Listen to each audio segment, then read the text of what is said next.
नमस्कार, जय हिंद। मैं रंजीत आप सभी का स्वागत करता हूं फिर से एक बार ड्रीमर्स आईएएस के यूट्यूब चैनल पे। प्यारे साथियों, आज हमारी जो 10 मिनट करंट अफेयर सीरीज है उसका सेकंड डे जो है आज हम स्टार्ट करने जा रहे हैं। और जो अभी भी चैनल पे नया जुड़ा हुआ है, चैनल को सब्सक्राइब जरूर करें, क्योंकि हमारी ये सीरीज जो है डेली हमारी ये चलने वाली है, जिसमें हम 10 महत्वपूर्ण एमसीक्यूज लेके आएंगे सभी एग्जाम के लिए या सभी कॉम्पिटेटिव एग्जाम के लिए जो बड़ा महत्वपूर्ण होने वाला है। तो शुरू करते हैं आज का जो हमारी क्वेश्चन नंबर फर्स्ट है सीरीज का। और पहला क्वेश्चन है, the contempt of court act was enacted in which year. Contempt of court ये वर्ड जनरली आप लोगों ने सुना होगा प्यारे साथियों, यानी इसको हम बोलते हैं कोर्ट की अवमानना, है ना, कोर्ट की अवमानना। एक्चुअल में क्या है, हमारे देश में जो हमारी इंडिपेंडेंट जुडिशरी है, यानी भारत में जो स्वतंत्र न्यायपालिका है, तो दो कोर्ट यानी सुप्रीम कोर्ट और हाई कोर्ट अगर कोई ऑर्डर इश्यू करता है, यानी कॉन्स्टिट्यूशन के अकॉर्डिंग उनके पास स्पेशल पावर है कि उनके द्वारा किए गए कोई काम या उनके द्वारा दिए गए किसी डिसीजन, उनके द्वारा दिए गए किसी ऑर्डर का कोई उसकी अवहेलना करता है या उसके अगेंस्ट कोई कुछ बोलता है, तो भैया कोर्ट के पास ये पावर है कि उसको पनिशमेंट देना या पनिश करना, जिसे हम क्या बोलते हैं, यानी उनकी अवहेलना करेंगे, उनके डिसीजन के अगेंस्ट बोलेंगे, तो उसको जनरली किस नाम से जाना जाता है, कंटेम्प्ट ऑफ कोर्ट के नाम से उसे जाना जाता है, क्योंकि वो एक सुप्रीम बॉडी है, जुडिशरी में सुप्रीम बॉडी है। तो कंटेम्प्ट ऑफ कोर्ट के बारे में क्वेश्चन आप देख पा रहे हैं, यानी भारत में कब इसको लागू किया गया था।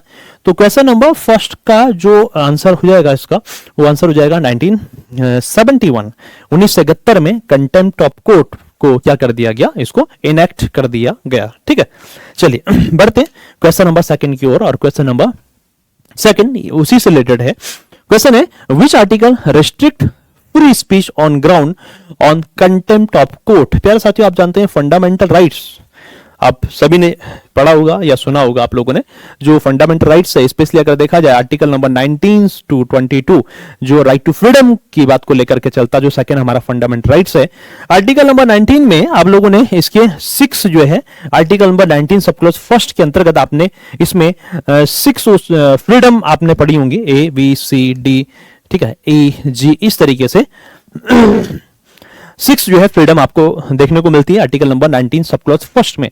तो 19 सब क्लॉज फर्स्ट में तो हमें हमारे लिए फ्रीडम है, लेकिन 19 सब क्लॉज 2 में प्यारे साथियों क्या है, वहां पर पार्लियामेंट क्या कर सकती है, हमारे फ्रीडम पर रीजनेबल रिस्ट्रिक्शन लगा सकती है ना। तो डायरेक्टली आपसे क्वेश्चन पूछ रहा है कि हमारे क्या कर सकता है, which article restrict free speech on the ground of contempt of court. तो हालांकि आप जानते हैं यूपीएससी के किसी भी एग्जाम के लिए आप पढ़ लें, चाहे एनडीए पढ़ लें, या आपका सीडीएससी का एग्जाम है, सीएबीएफ का एग्जाम है, या फिर आप यूपीएससी सीएससी का एग्जाम आप देने जा रहे हैं, तो स्पेशली हमें फ्रीडम ही लेके नहीं चलनी है, ये 6 फ्रीडम ही नहीं पढ़नी है। उसके सेकंड कॉलम में आप जानते हैं, जिसमें यानी आर्टिकल नंबर 19 सब क्लॉज 2 में जो रीजनेबल रिस्ट्रिक्शन जो है वो दिए गए हैं, उसे भी हमें पढ़ के लेके चलना है। तो रिस्ट्रिक्शन जो है, मतलब article number 19 sub clause first A में तो यही कह रहा है, राइट टू स्पीच यानी freedom of speech and expression, यानी अपनी स्पीच को या राइट टू स्पीच बोलने की स्वतंत्रता जो है article number 19 sub clause A में मिली हुई है। लेकिन बोलने के लिए हम इंडिपेंडेंट हैं, बोलने की स्वतंत्रता हमारे पास है, लेकिन हमें जो है 8 ग्राउंड्स का ध्यान रखना पड़ेगा, जो 8 ग्राउंड जो है 19 सब क्लॉज 2 में दिए गए हैं। और उस 8 ग्राउंड में एक ग्राउंड भी है जिसका नाम है कंटेम्प्ट ऑफ कोर्ट, यानी बोलने पता चला कि कोर्ट ने कोई डिसीजन दिया, हमने उसके अगेंस्ट कुछ बोला, तो क्या होगा, कंटेम्प्ट ऑफ कोर्ट वाली बात वहां पे आ जाएगी। तो कंटेम्प्ट ऑफ कोर्ट के अकॉर्डिंग हमको, या फिर कोर्ट के अगेंस्ट हम कुछ बोल रहे हैं, तो कोर्ट की अवमानना वाली बात हो जाएगी, जिसके चलते हमारे राइट टू स्पीच को रिस्ट्रिक्ट किया जा सकता है। किस आर्टिकल के through, article number 19 sub clause 2, यानी आंसर क्या हो जाएगा इसका, सी जो है क्वेश्चन नंबर सेकंड का आंसर हो जाएगा। चलिए बढ़ते हैं question number 3। Contempt power of supreme court and high court is derived from, यानी जो कंटेम्प्ट ऑफ कोर्ट की जो पावर दी गई है supreme court and high court, दो ही कोर्ट के पास है, यानी डिस्ट्रिक्ट कोर्ट या फिर किसी अदर कोर्ट के पास नहीं है, दो कोर्ट के पास ये पावर दी गई है। वो किस आर्टिकल में उनके पास ये पावर है, तो आर्टिकल आप देख रहे हैं, ये आपका आंसर मिल जाएगा। आर्टिकल नंबर कॉन्स्टिट्यूशन में आर्टिकल नंबर 129 और 215, यानी 215 और 129 में भैया उनके पास क्या है, ये दो पावर दी गई है। 129 में सुप्रीम कोर्ट के पास कंटेम्प्ट ऑफ कोर्ट, और दूसरा क्या है 215 किसके पास, हाई कोर्ट के पास। तो एक कोई जुडिशियल रिव्यू नहीं है, एग्जीक्यूटिव ऑर्डर नहीं है, और स्टैट्यूट यानी ओनली ये भी नहीं है, ठीक है ना। तो आंसर क्या हो जाएगा इसका 129 एंड सेकंड हो जाएगा 215। बढ़ते हैं क्वेश्चन, और कंटेम्प्ट ऑफ कोर्ट के बारे में कुछ ये जानकारी आपको देखने को मिल रही है यहाँ पे। जिसमें आप देख पा रहे हैं, यानी जो अधिनियम का जो नाम है, जो एक्ट का जो नाम है, उसका नाम है कंटेम्प्ट ऑफ कोर्ट। कब आया था? 1971 में यह आया था। और आर्टिकल 129, 214 और 19 सब क्लॉज 2 जो हमने अभी पढ़ा था। और किस टाइप का? दोनों टाइप में कंटेम्प्ट ऑफ कोर्ट, दोनों यानी सिविल मैटर्स में भी है और क्रिमिनल मैटर्स में भी है, दोनों में ये लागू होता है। अधिकतम सजा कितनी हो सकती है? 6 मंथ या फिर 2000 रुपीज या फिर बोथ, है ना, दोनों हो सकती है। और इसमें कुछ अमेंडमेंट 2006 में हुए थे, जिसमें ट्रूथ एज अ डिफेंस के रूप में यूज किया जा सकता था। और समिति इसके लिए कमेटी बनी थी, उसका नाम है HN सन्याल कमेटी के थ्रू। ये 1963 में बनी थी, जिसके थ्रू इसको 1971 में इसको लागू किया गया था। चलिए बढ़ते हैं question number 4। What is the legal status of the model code of conduct? ठीक है, ये भी आप देख रहे हैं, लगातार इलेक्शन जो चल रहे हैं, अभी बिहार में होने वाला है, फिर बंगाल में इलेक्शन चलने वाला है उसको ध्यान में रखते हुए मॉडल कोड ऑफ कंडक्ट, जिसे हम क्या किस नाम से जानते हैं, इसको हम शॉर्ट में इसे मॉडल कोड ऑफ कंडक्ट के नाम से, MCC के नाम से इसको जाना जाता है। तो इसका मतलब ये हुआ, सभी लोग जानते हैं इसको, हिंदी में आप कहते हैं आधार नहीं, आचार संहिता के नाम से इसको जानते हैं, या फिर आदर्श आचार संहिता के नाम से इसको जाना जाता है सॉरी इसका मतलब ये है, कब से लागू होती है? जिस दिन जो है हमारा जो इलेक्शन कमीशन है ना, इलेक्शन कमीशन जो इलेक्शन की डेट जो है डिसाइड कर दे, तब से लेकर तक, यानी कब तक? ये जब तक हमारा एग्जाम करें, जब तक हमारा जो इलेक्शन है उसका रिजल्ट नहीं आ जाता, या रिजल्ट तक जो ये पीरियड होता है, उस पीरियड को किस नाम से जानते हैं? मॉडल कोड ऑफ कंडक्ट के नाम से इसको जाना जाता है। तो इस दौरान क्या क्या होनी चाहिए? बहुत सारे रिस्ट्रिक्शंस होती है, बहुत सारी, कुछ इसके रूल्स होते हैं, कुछ इसके नॉर्म्स होते हैं, उसको फॉलो करता है कौन? ऑल पॉलिटिकल पार्टी जो है इसको फॉलो करती है। लेकिन क्या हो रहा है देश में? इसका कई तरीके से मिसयूज हो रहा है। तो इसका मिसयूज हो रहा है, उसको कम करने के लिए लगातार आप देख रहे हैं, आज ये पेपर में आज आपने देखा होगा मॉडल कोड ऑफ कंडक्ट किस तरीके से इसका मिसयूज हो रहा है। यानी ये लगने के बाद भी आप देख रहे हैं जाति के आधार पर वोट मांगा जा रहा है, या फिर मान लीजिएगा गवर्नमेंट मशीनरी का गलत तरीके से यूज किया जा रहा है, जबकि इसका नॉर्म्स यही है कि जिस दिन से जो है आचार संहिता लागू हो गई, उस दिन से आप गवर्नमेंट व्हीकल्स का या गवर्नमेंट के किसी भी मशीनरी का, टूल्स का हम यूज नहीं कर सकते हैं, है ना।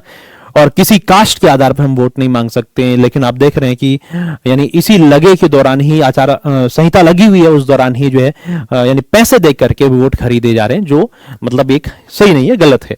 ठीक है, अब देखा जाए, अब तो इसी को बात हो रही कि मॉडल कंडक्ट ऑफ कोर्ट को क्या कर दिया जाए? लीगल पावर इसको दे दी जाए। जब क्योंकि आप भारत में जो कोड ऑफ यानी मॉडल कोड ऑफ कंडक्ट है, ये क्या नहीं है, इसके पीछे कोई लीगल पावर नहीं, वॉलंटरी है, ये लीगल पावर इसके पीछे नहीं है। इलेक्शन कमीशन जनरली जो है डिसाइड करता है कि हाँ भी इस दिन से और तब तक हमारी क्या रहेगा, आचार संहिता रहेगी, कोई लीगल पावर इसके पीछे नहीं है। तो ये मानना है कि इसको लीगल पावर इसको दे दी जाए, शायद जो है पहले से इसमें इंप्रूवमेंट आए या बेटर इसका काम किया जाए। तो इसके बारे में क्वेश्चन था, लीगल स्टेटस है मॉडल कोड ऑफ कंडक्ट, तो ये संसद द्वारा पारित कानून है या फिर it is a constitutional provision, संविधान में कोई ऐसा जिक्र नहीं है। It is not a legally binding but enforced by ECI Election Commission of India. तो आंसर यही हो जाएगा इसका, यानी जो इलेक्शन कमीशन है आपका हमारा, उसके द्वारा ये पॉलिटिकल पार्टी पर इसको लागू किया जाता है। चलिए बढ़ते हैं question number next, question number 5 ये देख पा रहे हैं आप, Who issues the model code of conduct in India? यानी भारत में जो आचार संहिता है उसको कौन इशू करवाता है? तो जैसे कि आपने लास्ट क्वेश्चन में देखा था, कौन करवाता है? इलेक्शन कमीशन ऑफ इंडिया जो हमारा चीफ इलेक्शन यानी इलेक्शन कमीशन होता है, उसके थ्रू जो है इसको लागू कर दिया जाता है। ठीक है, नेक्स्ट क्वेश्चन है क्वेश्चन नंबर 6 आप देख पा रहे हैं, the Boita Bandana festival is primarily celebrated in which Indian state? यानी भारत में रिसेंटली जो है बोयता बंदना जो उत्सव मुख्य रूप से भारत के किस राज्य में ये मनाया जाता है? जैसे आप देख पा रहे हैं यहाँ पे बहुत सारी वोट देख रहे हैं, और जो बोयता है ये वर्ड जो है वोट यानी शिप से यानी जहाज से ये वर्ड लिया गया। एंशिएंट टाइम से जो है ये फेस्टिवल मनाए जा रहे हैं, और ये रिसेंटली अगर बात करें किस स्टेट में है तो ये ओडिशा राज्य में ये फेस्टिवल सेलिब्रेट किया जाता है। ठीक है, चलिए बढ़े नेक्स्ट क्वेश्चन की ओर, question number 7, When was the MCC first introduced in India? Bharat में मॉडल आचार संहिता, वही मॉडल कोड ऑफ कंडक्ट, एक क्वेश्चन फिर से आपके पास है, भारत में पहली बार इसको कब लागू किया गया था और किस राज्य में इसको लागू किया गया था? प्यारे साथियों, ये पहला जो है 1967 की बात है, इसको लागू किया गया था। सबसे पहले ये हुआ था, कहां पर लागू करा था इसको? केरल भारत का पहला राज्य है जहां पर जो है इसे लागू किया गया था। केरला में जो है इसको सबसे पहले लागू कर दिया गया मॉडल कोड ऑफ कंडक्ट को 1967 में। ठीक है, बढ़ते हैं नेक्स्ट क्वेश्चन की ओर। Question number 8, the 30 session of the United Nation framework convention on climate change UNFCC, तो आप क्या बोलते हैं, COP 30 will be held in which city and country?